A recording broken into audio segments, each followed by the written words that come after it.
नमस्कार।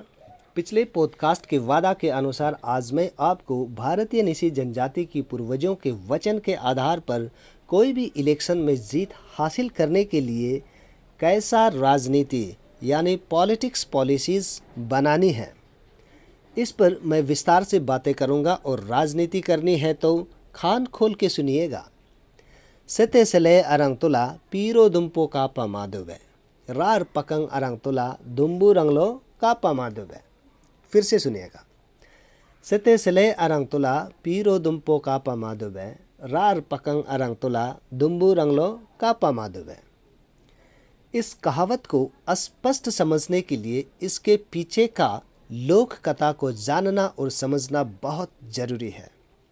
इसीलिए इसका पीछे का लोक कहानी को आपके समक्ष मैं सुना रहा हूँ। वैसे कोई भी जनजाति शिकार करने में बहुत माहिर होते हैं, क्योंकि वह लोग अधिकतर पहाड़ और वनों में गांव बसाकर रहते हैं। यह लोक कथा उन लोगों के शिकार पर आधारित है। इसमें जब वह लोग हिरन की शिकार करने चलते हैं तो हिरन अक्सर भाग जाते हैं। जब हिरन दरिया की ओर भागते हैं तो वो किसी बड़ा तालाब की तरफ भाग जाते हैं और उस तालाब या नदी में बनी हुई तालाब के अंदर चले जाते हैं तथा उस तालाब की गहराई में छुप जाते हैं, जहाँ पर मछली का सर को भी कोई भी नहीं दिखाई देते हैं। उसमें हिरन 2 से 3 घंटे छुप कर रहते हैं और शिकारी से बच जाते हैं।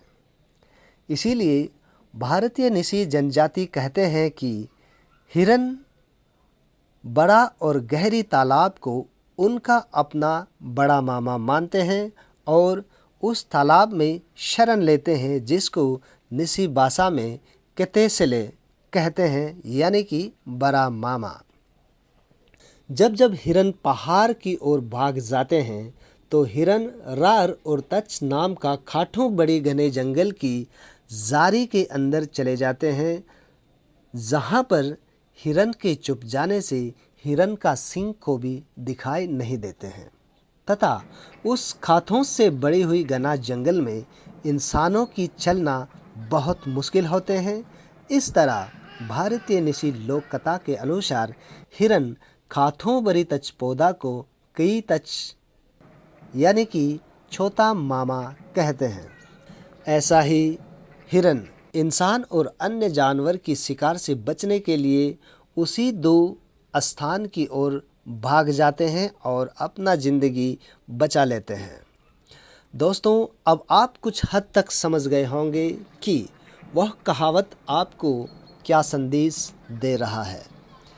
अब मैं विस्तार से बताना चाहूँगा कि पहला वाक्य यह कह रहा है कि सिते सले अरंग तुला पीरो दुम्पो कापा माधुबे। इसका साधारण अर्थ ऐसा है कि तालाब इतनी गहराई हो जहाँ मछली का सर को मछुआरा देख ना पाए और हिरन भी शरण ले सके। इसका तात्पर्य यह है कि आपका नीति ऐसा हो कि जैसे गहरी तालाब हो जहाँ पर मछुआरा मछली का सर देख ना पाए और हिरन को भी शिकारी से बचाकर छुपा सके।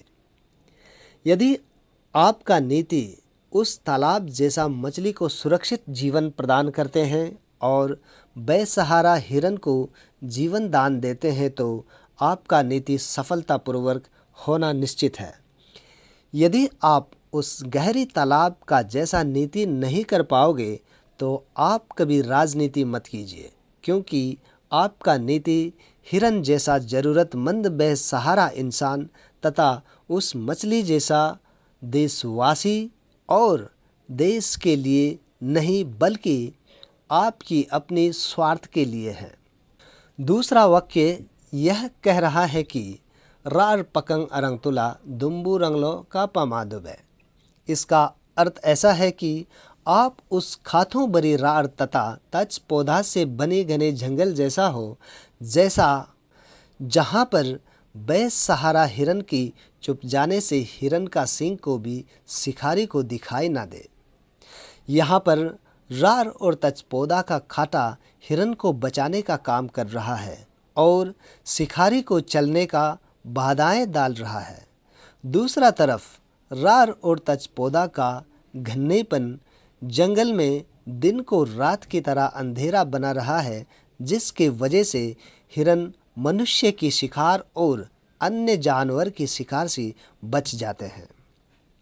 इसमें वक्ता यह संदेश दे रहा है कि आपका नीति ऐसा होना चाहिए जैसे रार और तचपोदा होते हैं। जैसे कि रार और तचपोदा जैसा खाठों से भरी हुई हो, ताकि आपके विरोधी यानी ओपोनेंट सामने आ ना सके और आपके लोगों को नज़र भी डाल ना पाए। जैसे खाते और घन्नापन की वजह से हिरन को मारने के लिए शिकारी सामने आ नहीं पाते हैं और दिखाई भी दे नहीं पाते हैं, इसीलिए आपका नीति बहुत गहराई, गन्नापन और गुप्त यानी सीक्रेट होना अति आवश्यक है। ठीक ऐसा ही आपका राजनीति होने से आपके विरोधी यानी कि ओपोनेंट भी इलेक्शन से पहले ही हार मान जाएंगे और आपके इस नीति को सारा जनता पसंद करेंगे, साथ साथ आपका समर्थन भी करेंगे। यकीन मानिए, यदि आपने इस नीति को आपके निजी जीवन में उतार लिया तो आप अवश्य राजनीति कर सकोगे, राज्य नेता भी बन पाओगे तथा राजनेता बने ना बने आप समाज के दिलों में हमेशा के लिए अमर रहेंगे। यह कोई भी राजनीति का अंतिम लक्ष्य होते हैं और यह बात मैं नहीं बोल रहा हूँ, बल्कि भारतीय निसी जनजाति के पूर्वजों का अनमोल वचन बोल रहा है।